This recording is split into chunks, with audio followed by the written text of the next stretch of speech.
तो राम राम भैया लोग, कैसे हैं आप सब भैया? सब कुशल मंगल तो हैं सब लोग ना। तो भैया हम हाजिर हैं नया वीडियो ले करके।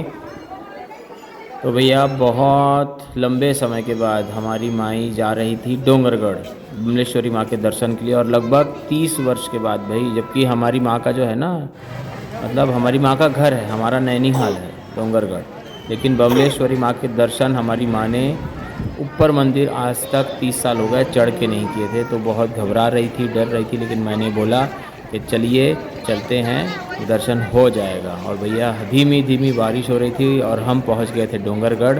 रायपुर से डोंगरगढ़ देखिए, पहाड़ दिख नहीं रहा है, मंदिर दिख नहीं रहा है, क्योंकि बादल कोहरा छाया हुआ था, धीमी धीमी बारिश हो रही है। बहुत ही सुंदर मौसम था, बहुत ही सुंदर।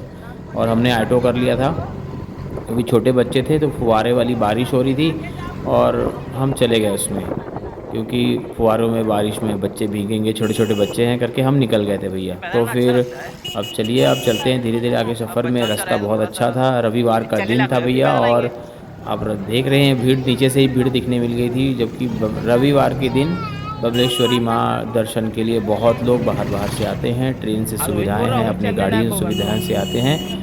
और भैया हम भी आ गए थे ट्रेन से, और देखिए रास्ते भर भीड़ था भैया, रास्ते भर। तो हम लोगों ने ये तो सोच लिया था कि भैया हम जाएंगे उड़न खटोला में, मतलब रोप वे से, क्योंकि माँ सीढ़ी चढ़ नहीं पाएगी। लगभग 1300-1400 सीढ़ी है बमलेश्वरी माँ का ऊपर चढ़ने के लिए। तो भैया हम सोच लिए थे कि माँ को हम इसी में लेके जाएंगे, रोप वे में, और हम सब भी चले जाएंगे, क्योंकि सब बच्चे बच्चे साथ में रहेंगे तो अच्छा रहेगा। और हमारी माँ का लगभग उम्र हो चुका है भैया 72 साल, तो वो सीढ़ी चढ़ेगी करके हमने सोचा भी नहीं था। हम सोचे थे कि 30 साल के बाद है, चलो दर्शन करना चाह रही है और तो हम करा देते हैं दर्शन। और हमको भी बहुत अच्छा लगा, और हम लोग धीरे धीरे करके सफ़र में आगे बढ़ रहे थे भैया। ऑटो से पहुंच गए थे यहाँ तक, और धीमी धीमी बारिश जो थी थोड़ी सी बढ़ गई थी, फिर भी लोग चल रहे थे भैया। देख रहे हो, देख के समझ में आ रहा हो, मौसम बहुत अच्छा था, बहुत ही ज़्यादा अच्छा था मौसम। धूप नहीं थी, गर्मी नहीं थी, वरना भैया गर्मी धूप बहुत हो रही है। लेकिन गर्मी धूप बिल्कुल भी नहीं पड़ी भैया, बता देते हैं, नहीं तो बच्चे लोग को लेके गए थे, गर्मी के कारण हलाकान हो जाते भैया। तो ऊपर वाले ने भी बढ़िया रखा था मौसम, और इसी मौसम में हम चल रहे थे। और ऑटो से भैया, ऑटो वाले भैया हमको पहुंचा दिए थे यहाँ तक, और आगे चलते हैं। अभी थोड़ी मस्ती भी हो रही है ऑटो में, क्योंकि दो लाला लोगों ने हैं छोटे छोटे, जो कि जिनका मुंह बंद नहीं होता है, और मुंह उनका चलता ही रहता है। और बाकी बहुत सारे भी लोग हैं, तो उनका भी कुछ ना कुछ बातें चल रही थी, क्योंकि सफ़र का मज़ा तो वही है भैया, अगर बातें नहीं हो रही तो सफ़र का क्या मज़ा है ना। और भैया हम पहुंच गए थे अपने रोपवे वाले जगह पे, और ये उतर रहे थे ऑटो से, सब उतर गए थे। उतरने के बाद भैया हम टिकट लिए, टिकट लेने के बाद में ना भैया यहाँ से हम कुछ सामान लिए पूजा के, और बैग छोड़ दिए थे। और हमारी जो वेटिंग था ना भैया, लगभग आधे घंटे हमको वेट करना पड़ा था, फिर हमारा नंबर आ गया था और हम निकल गए थे रोपवे से। ये है उड़न खटोला, और जा रहे हैं अब बमलेश्वरी माँ के और नज़दीक दर्शन के लिए। और हमारा उड़न खटोला निकल गया था भैया। तो भैया रोपवे से जैसे जैसे धीरे धीरे ऊपर जा रहे थे, नीचे तालाब दिख रहा था, हरे भरे बड़े हरे भरे पेड़ दिख रहे थे, है ना। बहुत सुंदर ही जो व्यू था, बहुत अच्छा दिख रहा था। अच्छा, हमारे साथ में हम इसमें और बाहर मतलब दूसरे लोग भी, 2 लोग बैठे थे, हमारे साथ के लोग नहीं थे, और दूसरे लोग भी बैठे थे, और जो छूट गए थे वो दूसरे ट्रॉली में आ रहे थे। फ़िलहाल हम लोग, माँ और मैं, मेरी वाइफ और मेरी सास, हम लोग एक में थे। और उसके बाद ऐसे ही हम लोग चल रहे थे। देखिए ये बढ़िया से जा रहा है रोपवे से ऊपर, और बड़े हरे भरे मस्त पेड़ हैं नीचे, बहुत अच्छा मतलब फील होता है। और हम पहुंच गए थे भैया ऊपर, ज़्यादा चलना नहीं पड़ता है। तो वानर जी ने पहले हमें जैसे ही बमलेश्वरी माँ के पास पहुँचे, तो बंदर बैठे हुए थे। तो ये बंदर ना भैया, अगर किसी के हाथ में कुछ झिल्ली विल्ली रखा हुआ है, मिठाई उठाई रखा हुआ है, चना वना, तो ये छीन लेते हैं भैया। यहाँ का तो यही है ना। और लीजिए भैया, दर्शन कीजिए बमलेश्वरी माँ के दर्शन, बोलिए बमलेश्वरी माई की जय। तो भैया बमलेश्वरी माई के दर्शन हो गए थे। बहुत भीड़ थी सीढ़ियों में वहाँ पे, तो वीडियो बना नहीं पाए अच्छे से, क्योंकि बहुत ज़्यादा भीड़ थी। फिर धीरे धीरे जैसे पास आ गए, तो बमलेश्वरी माँ के दर्शन अच्छे से हुए, वहाँ पे थोड़ा वीडियो बना। और आप भी इस वीडियो से दर्शन कीजिए। और दर्शन के बाद भैया हम आ गए थे नीचे, तो जहाँ पे वानर जी मतलब हनुमान जी बैठे हुए थे, जिसको एक भैया मस्त से चना खिला रहे थे अपने हाथ से, और उसके बाद में कुछ लोग बिस्किट भी खिला रहे थे।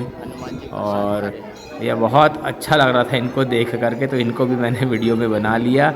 और देखिए ये दिया इसको बिस्किट, तो भैया इन्होंने बिस्किट भी खाया इनके हाथों से और मस्त खाते खाते चेहरा देख रहे थे।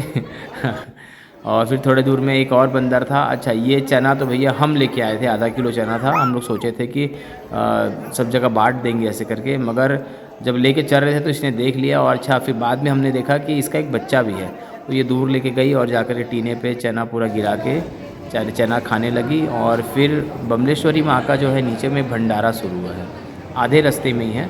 तो ये हम भी पहली बार खा रहे थे भैया यहाँ पे, तो पहली बार बैठे थे हम भी और यहाँ पे भंडारा खा रहे थे। तो भैया यहाँ पे प्रसादी के लिए कुछ पैसे देने पड़ते हैं, कूपन लेना पड़ता है और फिर आपको वेट करना पड़ता है। फिर वो अपने समय के हिसाब से आपके पास में वो भोग भंडारा लगता है और फिर आप उसका आनंद लेते हैं, जो कि बमलेश्वरी माई के नाम से ही है। उनको भोग लगने के बाद में ही ये प्रसादी आपको यहाँ वितरण चालू होती है। तो हम लोगों ने ये भी खाया, पहली बार हम लोगों ने भी खाया है भैया। और फिर खाने के बाद हम आ गए थे वापस अपने रोपवे में और रोपवे से नीचे उतर रहे थे। भैया देखिए कितना सुंदर व्यू पॉइंट है। और मेरी माँ बहुत खुश थी क्योंकि बहुत लंबे समय के बाद बमलेश्वरी माँ के दर्शन हुए और हम भी बहुत खुश थे कि हमारी माँ के दर्शन हो गए। क्योंकि हम तो ऐसे साल में 2 या 3 बार आते रहते हैं बमलेश्वरी माँ के दर्शन करने, लेकिन हमारी माँ इतने सालों के बाद आई तो हम बहुत खुश थे कि माँ को बमलेश्वरी माँ के दर्शन करवा दिए। और माँ का उम्र हो चुका है तो पता नहीं माँ अब दोबारा मन कब बनाएगी कि हमको चलना है वापस, चलिए करके। क्योंकि मेरी माँ हमेशा मना कर देती है कि नहीं जाना है, उनको घर में रहना ही पसंद है। लेकिन मैं, मेरी पत्नी, मेरे बच्चे हम जाते रहते हैं बमलेश्वरी माँ के दर्शन के लिए। और ये भैया हमको उड़न खटोला रोपवे हमारी मंजिल पे लाके वापस छोड़ दिया था। देखिए हम ये पहुँचने वाले थे बस, है ना। ये लास्ट एंड में ऐसे गड़गड़ाता है थोड़ा सा, जाते समय भी और आते समय भी। तो यहाँ से फिर ये हमारी रोपवे वाला यात्रा पूर्ण हुआ, वहाँ से हम उतरे हैं। फिर ऑटो करके भी हम आ गए हैं छोटी बमलेश्वरी माई के मंदिर, जो कि थोड़ा बहुत मंदिर तो बन चुका है मगर मंदिर में थोड़ी सी वो बोलते हैं ना पेंटिंग वेंटिंग नक्काशी, थोड़ी वो वाले काम चल रहे थे। तो उसके बाद में भैया अच्छा हमको पता नहीं था भैया, हम जिस दिन आए हैं रविवार के दिन, ये पूरे के पूरे आदिवासी लोग हैं भैया। तो इनकी कुल देवी माँ है छोटी बमलेश्वरी मैया। तो ये पूरा मंदिर उस दिन भरा हुआ था, बाहर से लेके अंदर तक आदिवासियों से भरा हुआ था। तो हमको पता नहीं था कि ये आदिवासी, मैंने उस दिन देखा तो मुझे भी पता चला। फिर वो लोगों ने मस्त बाजे गाजे बजाए, नाचे गाए और अपनी कुल देवी माँ के पूजा अर्चना के लिए सब लोग इकट्ठे हुए थे। बाहर भी बहुत भीड़ थी, अंदर भी बहुत भीड़ था। और लोग देखिए इतने सारे लोग हैं, सब आदिवासी गांव से आते हैं, उनके दर्शन किए। हम लोगों ने भी दर्शन किए बमलेश्वरी माँ के। फिर सबसे पुराने हनुमान जी के दर्शन किए, बाहर से वहाँ से निकले और भैया हम आ गए थे स्टेशन। अब वापस जाने के लिए हमारी ट्रेन थी। और मेरा वीडियो अच्छा लगा हो तो मेरे वीडियो को लाइक कीजिए, चैनल को सब्सक्राइब कीजिए। बोलिए जय बमलेश्वरी माई की जय।